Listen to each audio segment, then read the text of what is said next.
ఇప్పుడే మన ప్రశాంత్ వర్మ గారి హనుమాన్ ట్రైలర్ అయితే చూడడం జరిగింది. ట్రైలర్ అయితే చాలా బాగుందనమాట. ట్రైలర్ మీద ఇప్పుడైతే నేనైతే రియాక్షన్ అయితే ఇవ్వబోతున్నాను.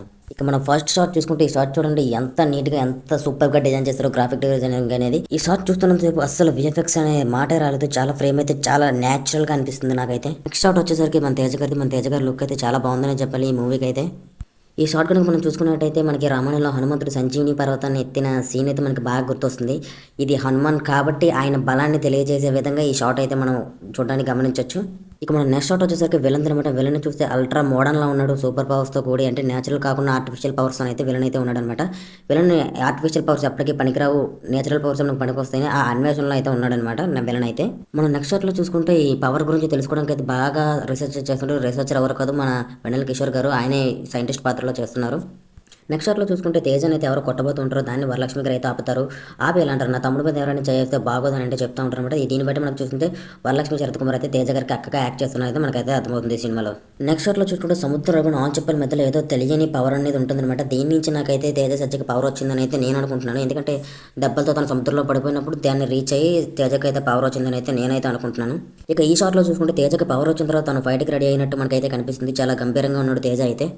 ఈ షాట్లో చూసుకుంటే తేజ అయితే పులితో పరిగెడుతుంటాడు అనమాట. నాకు తెలిసినంత వరకు తన పవర్స్ని చెక్ చేసుకుంటున్న సీన్ అయ్యి ఉండొచ్చు. అంటే కొత్తగా పవర్స్ వచ్చినప్పుడు ఆశ్చర్యానికి గురవుతారు కదా, అలాగే తేజ కూడా తన ఆశ్చర్యానికి గురయ్యి తన పవర్స్ని చెక్ చేసుకుంటున్న సీన్ ఇది అయ్యి ఉండొచ్చు. ఈ సీన్ మనం చూసినట్టయితే తేజ ఒక్కసారిగా నేలని కొద్దిగానే చుట్టుపక్కల విలన్స్ అందరూ అలా గాల్లో లేస్తూ ఉంటారు. బ్యాక్గ్రౌండ్లో చూసుకుంటే మనకైతే హనుమాన్ అయితే ఉంటాడనమాట. సింపుల్గా హనుమాన్ పవర్ని అయితే డిస్క్రైబ్ చేస్తున్నట్టయితే నాకైతే అనిపిస్తుంది. ఈ సీన్లో చూసుకుంటే విలన్ వచ్చేసి మన వెనల్ కిషోర్ అయితే చెప్తాడు, ఈ పవర్ గురించి తెలిసిన ఎవరో బతకూడదు అని. అంటే నాకు తెలిసినంత వరకు అయితే ఆ పవర్ ఉన్నట్టయితే విలన్కి అయితే తెలిసిపోయి ఉంటుంది తేజకి ఇలాంటి పవర్ ఉన్నదని. ఆ పవర్ని సొంతం చేసుకొని అనుకుంటాడు విలన్ అయితే. దానికోసమే వాళ్ళ విలేజ్పై దాడి చేసి ఉంటాడని నేనైతే అనుకుంటున్నాను. ఈ సీన్లో చూసుకుంటే స్వామీజీ అయితే తేజకి అయితే చెప్తా ఉంటారు వచ్చేవాడిని ఎలా ఎదుర్కోవాలని, ఏం చేయాలని. ఈ సీన్లో యాక్ట్ చేసింది నాకు తెలిసి సముద్రకని గారు అయితే అనుకుంటున్నాను నేనైతే.